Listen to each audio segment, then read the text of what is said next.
All right, what is going on, everybody? Today we are up on the property.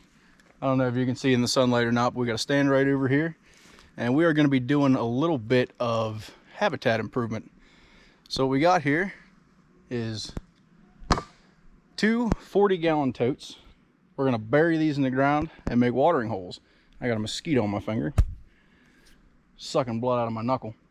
We're going to make some watering holes, and then at some point within the next couple of weeks, probably leading up to the season, we'll be putting in a few mock scrapes here and there. So without any further ado, let's get digging before the sun goes down.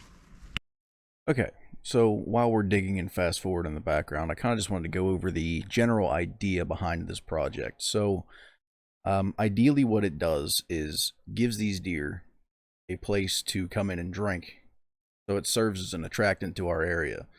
Right now I don't have a whole lot of feed on my property, so I wanted to get some kind of resource to draw deer and really get them moving through the property at a higher rate than they currently are. In the state of Pennsylvania, this is legal. It basically falls under the same category as a food plot, using water as a natural attractant. Pretty much as long as you're not actively putting out food or like a salt block that leaves residues, as long as you don't have any of that on the property, it's not considered baiting. But a water hole, a food plot, any sort of natural resource is perfectly legal to hunt over.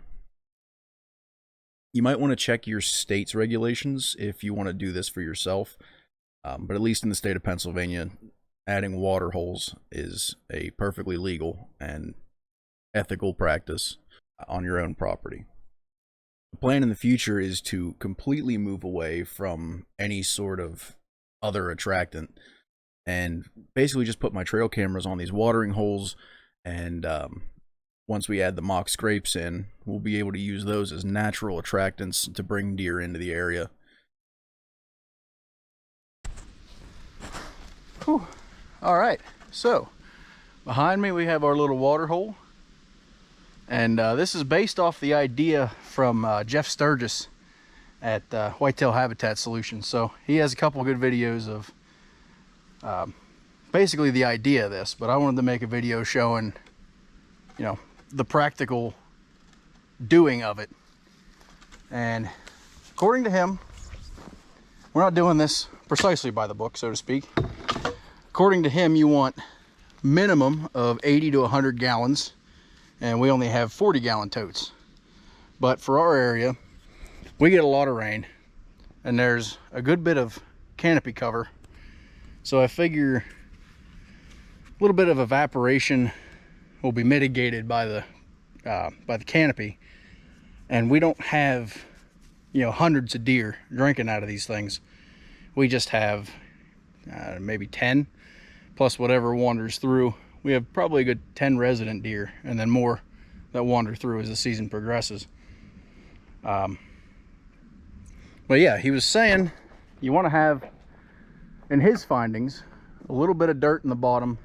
Having water mixed in seems to help bring the deer to it. They will like that a lot more than just clear straight water. So we got some dirt down in the bottom. We're not too worried about it. We got it actually pretty well flat level with the ground. So now we have one more tote. We're going to take this up to my stand. I don't know if I mentioned it, but we're 20 yards from Dad's stand right over here.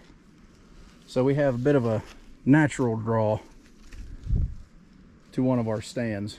We're going to have to get up here and cut some shooting lanes, but yeah, we got one in the ground. It only took about an hour. It really wasn't too terrible. Having a 40-gallon tote really helped with that. Didn't have to dig as big a hole.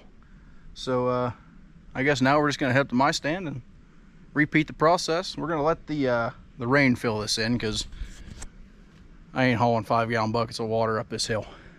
Sorry, just ain't happening. So we're going to head up and get digging up there. It's 7:15, so we got probably an hour and a half of light left, if that. we're gonna see if we can't get this sunk in the ground and have 2 new watering holes. See you in a bit. Okay, and we are back again. We're gonna put in this here other water hole. We're about 18 yards from my ladder stand right here. We got the other watering hole here. And if you'll notice, there's a little bit of water in it. It's because it's been 5 days since we buried the other one. So yeah, it's been raining ever since we buried the first one and never got a chance to get back up here and get it in the ground. So we're up here today. I'm gonna get the tripod set up. We'll get to digging.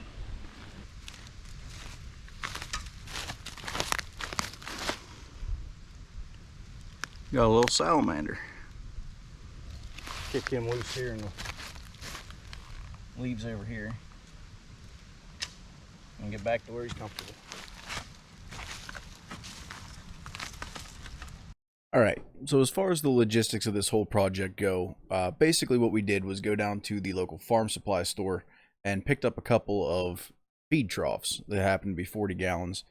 We were looking at some of the bigger ones they had available, but we ultimately decided that would just be too much of a pain to try and dig that large of a hole to sink a massive feed trough or water bin. Basically, we knew from digging in my yard we were going to run into a lot of rocks and stones and roots, things of that nature, that would really kind of get in the way of burying such a large water hole.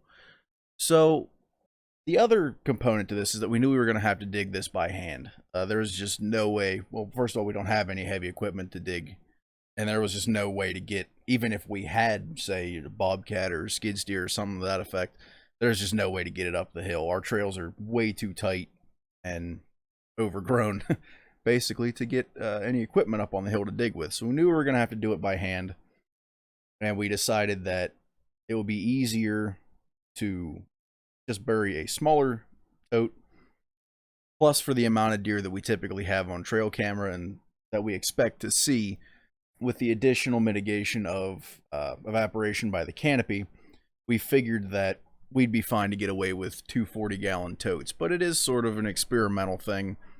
So we'll find out come season if any of this will actually work. Took us about 45 minutes to an hour to dig each one of these holes to bury the feed troughs, and it would probably take a lot longer if you were doing it by yourself. So shout out to Dad for coming up and helping me out bury those feed troughs. That really helped a lot.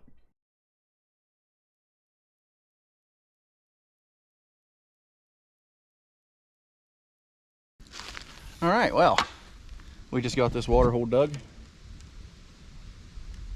Looking pretty good. We got it earthed in, so it's nice and level with the ground. Still downhill enough that water should run into it. And it's deep enough that it shouldn't really spook anything.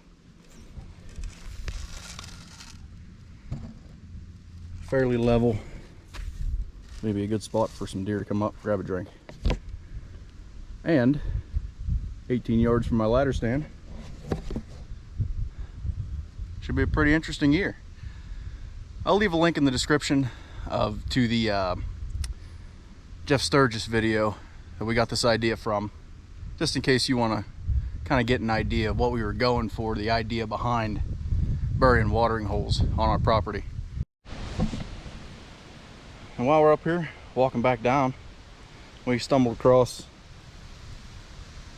a whole patch of chanterelles.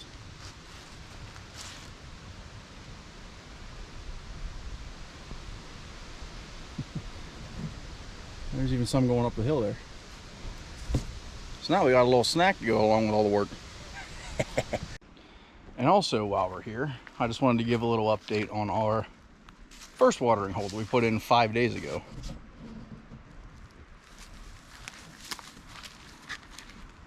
We're filling up pretty good. That's a lot of rain for 5 days. We got, let's take a look here. Call it 2-3 inches of water just in 5 days. It's not terribly bad. Come March season, we might actually have a drinkable amount of water in there. And this one is 22 yards from Dad's ladder stand. So it's a little iffy having two of them so close together, but as you can see, there's enough elevation change between our stands that it seems like anything that's running the top of the hill is going to stay up there. Anything running the middle is going to stay down here. We're not really going to have too much interference from one water hole to another. Like this one pulling deer from up there down here. I don't think we're going to run into too much of that, but I guess we'll find out. This is kind of a little experiment we're doing. And we'll see how it works out. But that'll do it for this week's episode. So if you like the video, make sure you click like, subscribe if you want to see more, and I'll see you in the next one.